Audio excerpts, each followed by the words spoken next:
Roman Reset, Part 2.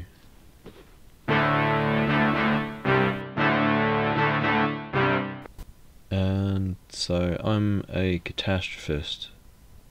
That means I believe that from time to time, maybe a couple of hundred years or so, or maybe as much as thousands of years, the Earth gets hit by natural disasters and civilizations get wiped out, like shaking a fish tank.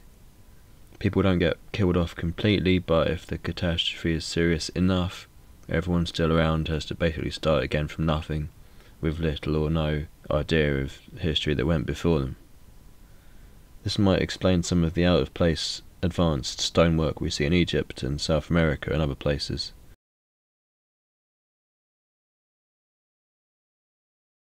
Metal stuff just wouldn't be around in a recognisable form after thousands of years, and if it was, it's been hidden away from the likes of you and me.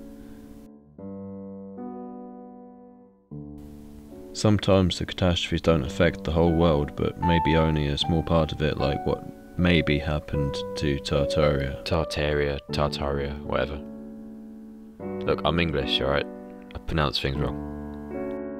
In this case, the survivors with the advanced technology take it to other parts of the world, or the survivors from other places come in and occupy the buildings left by the old civilization, such as what we see with the fall of Rome.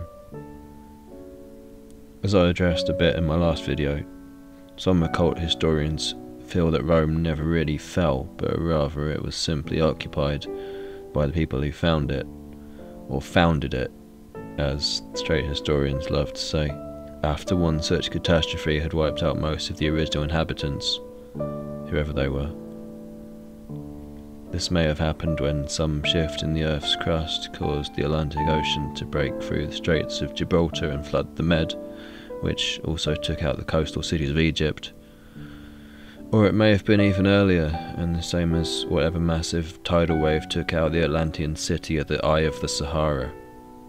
Now, I know some people claim that's a natural formation, but it doesn't change the fact that a massive inundation clearly shaped the geography of that part of the world. Jimmy Corsetti from Bright Insight has all the information on this over at his YouTube channel.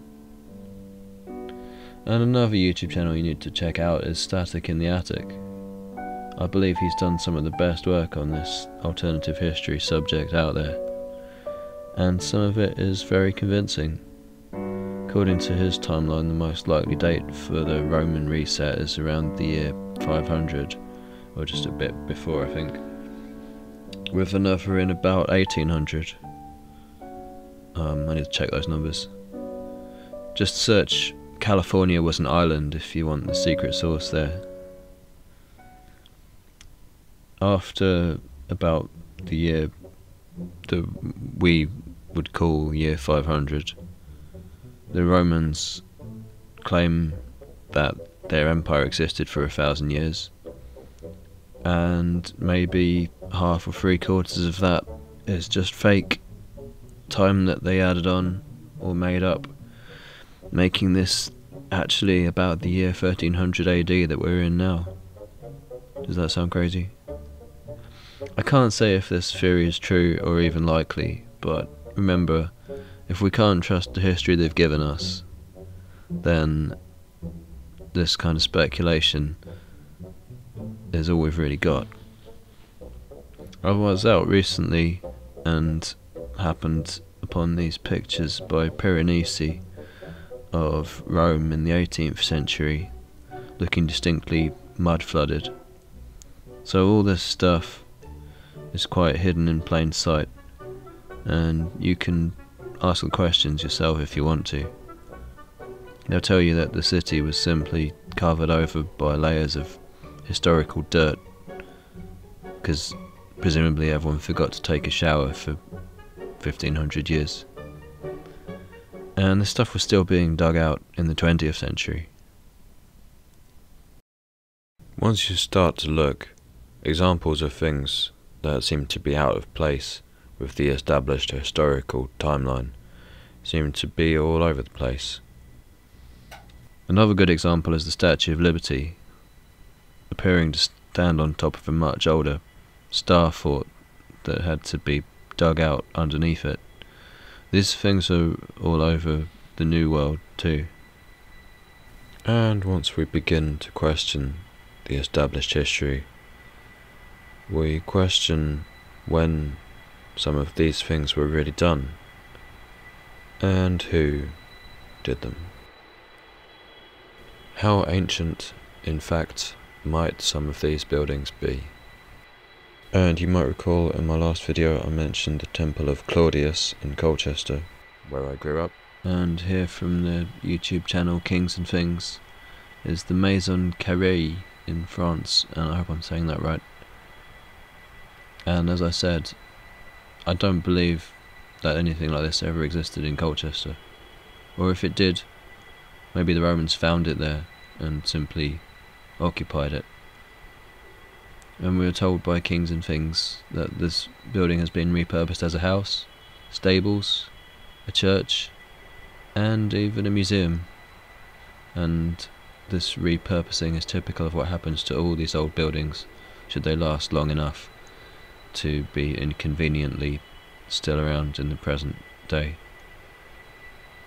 Some disaster resets our civilization, and people come along and either claim that they did these things or claim that they know what the use was, when really they have no idea.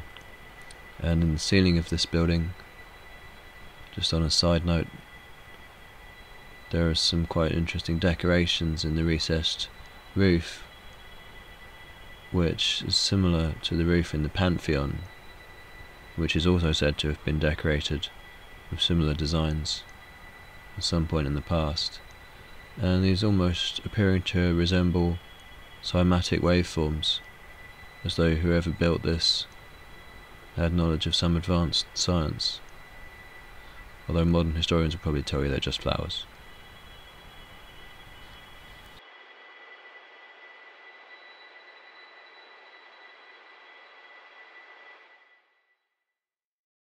Anyway, here's another thing that doesn't make sense.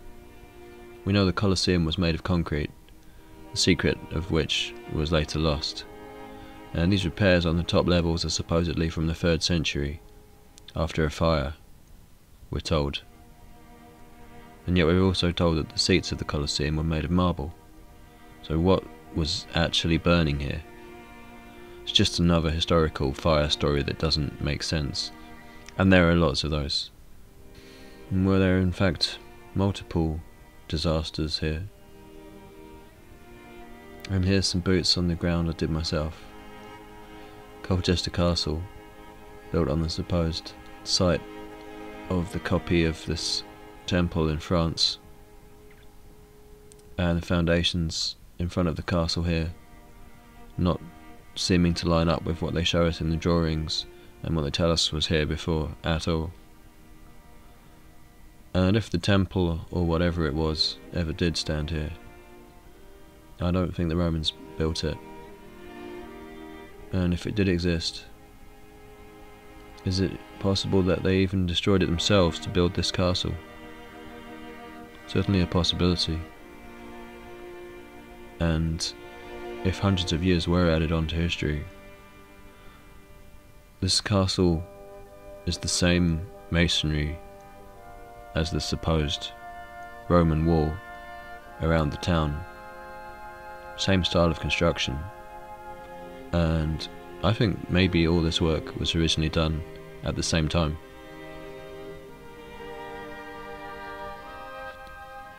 And just some more photos that I took while I was out and about. This building from Tudor times is nearby Colchester, if anyone wants to go and visit. It's called Haycock's House, and it apparently dates to the early 16th century, adapting an existing medieval building. And some more modern tat, by way of a comparison.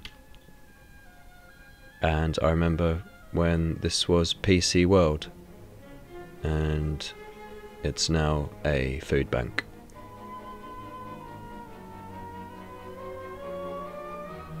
And here we see the Roman wall in Colchester that I showed in a previous video,